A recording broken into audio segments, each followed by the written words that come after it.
next inductees are Max and Irving Kagan of Bangor, and this is a story that's split between two nations. It begins in 1898 in Riga, Latvia, where Max was born to Itzhak, an Orthodox rabbi, and Rachel. His parents had hoped that Max too would join the rabbinate, but financial needs forced him into the workforce at a very young age. Max also entered an arranged marriage in his teens with Nettie, who was 8 years older. Max and Nettie's first two children were born in Riga, but it was a period of pogroms that intensified after the Russian Revolution in 1917. The couple finally decided to leave, but were forced to travel on a freighter. Confined to a cold and damp cargo hold, the family all came down with pneumonia, and it claimed the lives of the children Leah and Jochen. The couple were taken in by Massachusetts bakers. A chance meeting with Philip Lown brought Max Kagan to work in the shoe business. Kagan eventually became Lown's partner, and they built several factories in Maine for the Lown Shoe Company in Auburn and later Penobscot Shoe north of Bangor. Max and Nettie had 3 more children in America. Max never forgot the lesson of his escape from Latvia.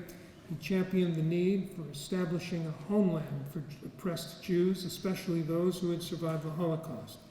As soon as he could, he arranged for the Kagans still living in Latvia to emigrate to what was then Palestine, the land that would become the State of Israel.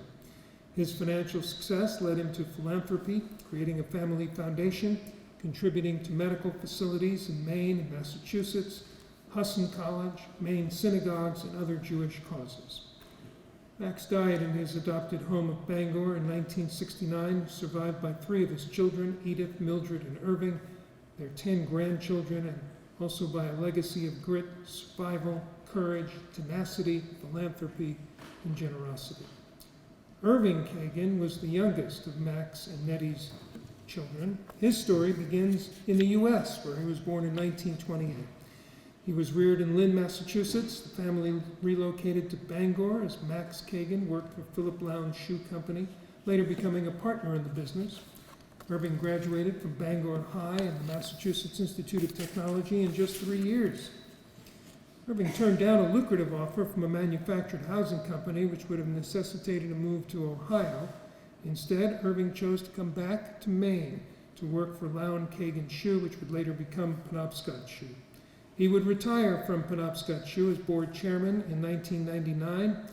Irving's list of public service activities is long, including terms on Eastern Maine Medical Center's board, treasurer of the Maine Maritime Academy, and chairman of the United Jewish Appeal Campaign of Bangor. He was also a board member of the United States Ski and Snowboard Association and many others. Irving Kagan died in 2005, leaving a legacy of success and service like his late father. Accepting the award for the Kagans is Irving's son and Max's grandson, Dan Kagan.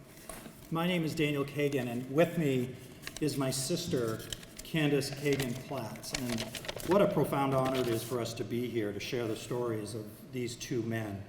We're here to talk about our grandfather, Max Kagan, and our father, Irving Kagan, and I get to go first. You get to go first. Thanks. This time. Yeah, this time. Finally. You know, preserving a legacy for posterity is really an awesome task. Candy and I, and with our 2 sisters, Leah Grace and Nikki, most of our lives we shared anecdotes and stories that were met with, "No, I didn't know that. Where'd you hear that?" But without any validation or recognition that these were the stories. So when it came time to write the history that will be enshrined into the Maine Jewish Hall of Fame, it really was another thing entirely. And so I ask you, please, I think there were 170 people who were responded to here. I don't know if that's the exact number, but if each of you were to read the stories in your books of Max Kagan and Irving Kagan, you will go so far in helping spread the memory and so that will live forever. So thank you, please do that. What Candy and I say today is ephemeral, although I think it's probably being recorded, but what was written will endure, and we're really grateful for that honor. And because it's written in such detail, I'm not going to recite that history for you. Please read it. what you will find when you read it is that Max Kagan's immigrant success story is both terrific and terrifying.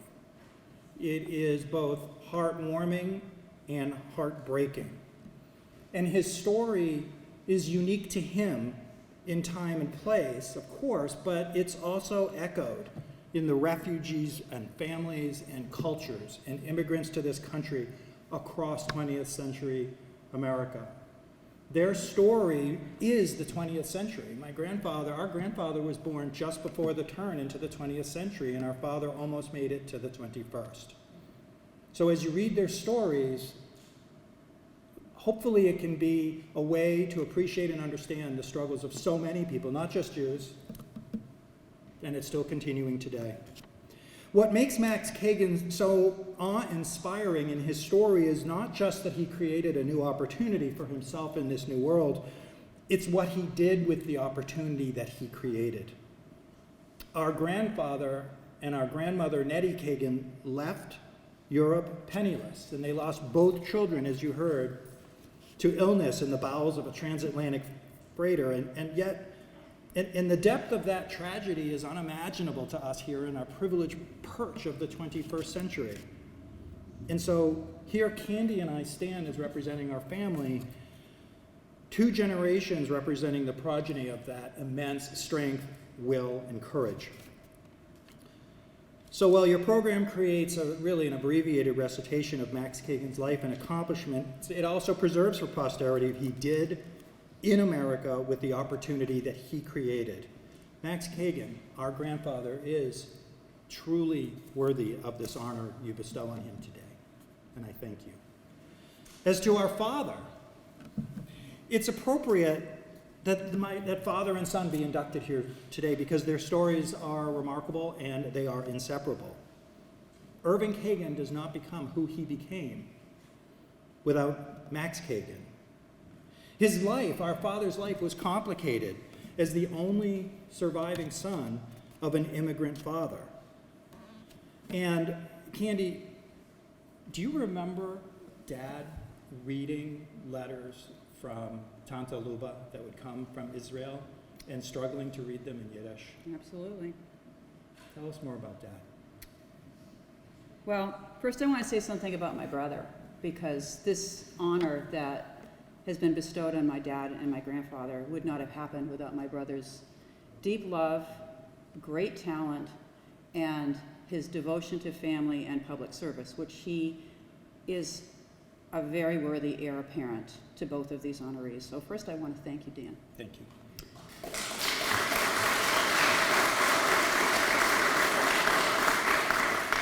So Dan is my baby brother, and as baby brothers will, he doesn't always think of me as somebody that is as incapable as I sometimes am. So on the way down to Boston yesterday, he told me I would be here speaking today.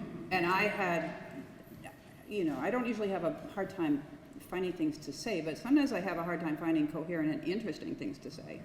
So I may not even try, but there's some you're hearing a lot about extraordinary people and the ways in which they're extraordinary. And I just wanted to take a few minutes and make my dad real for you.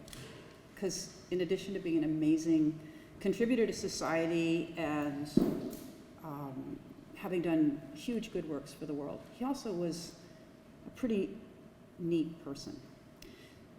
Dad was above all, I think, a kind and really loving person. He embodied love, which is a very Jewish value as well. He loved humanity and he loved individuals. He was the guy that was always interested in waitresses, their story, give them extra money, not I'm that so way. glad you asked that. Right. I realized that. I told you it wasn't That always is for me. another day, Candy. Yeah. But I always remember in restaurants, Dad was always smiled with service people. He was always interested. We used to have parties at our house at Sugarloaf, and we had Bill Cohen and the guy that loaded the chairlift at the same parties. I never knew there was a difference. That's how my dad raised us. That every person has the same value. And while he had deep respect for learning, education, public service, he also he had deep respect and love for everybody that he met. And I think that's a really important hallmark of him. He also was really curious and open-minded. I mean, he jumped in to do things. Maine Maritime, the guy couldn't swim. I'm serious. Yes, that's true. Serious couldn't swim, and he bought a sailboat and couldn't swim. Never did learn.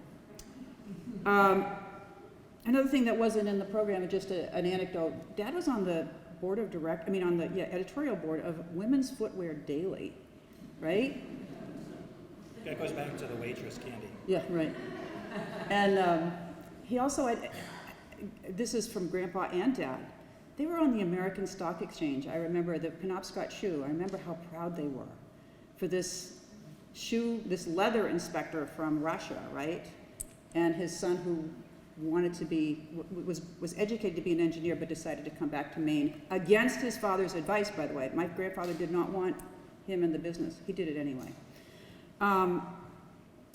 So he was a person with his own mind. Another thing that's not known about my dad, he was a really, really good alto jazz saxophonist. And he played in clubs around Boston when he was a student at MIT. Another little known fact is he dated Miss Massachusetts during that time. In spite of the fact that he was 2 years younger, he entered MIT at 16. So he was really kind of a baby, but that apparently didn't stop him. And when he met my mom, they were both on a blind date with other people. Dad showed up first and stole his best friend's date, and that was the end of that. They never saw the other people again, so as far as I know, that was that. Ultimately, I want to say about my dad is that he was a man who led with his heart, and everything else had to go along and figured out as they went along. So whatever mistakes and triumphs he had in his life, the thing that ultimately brought him down, his heart, was also his biggest strength.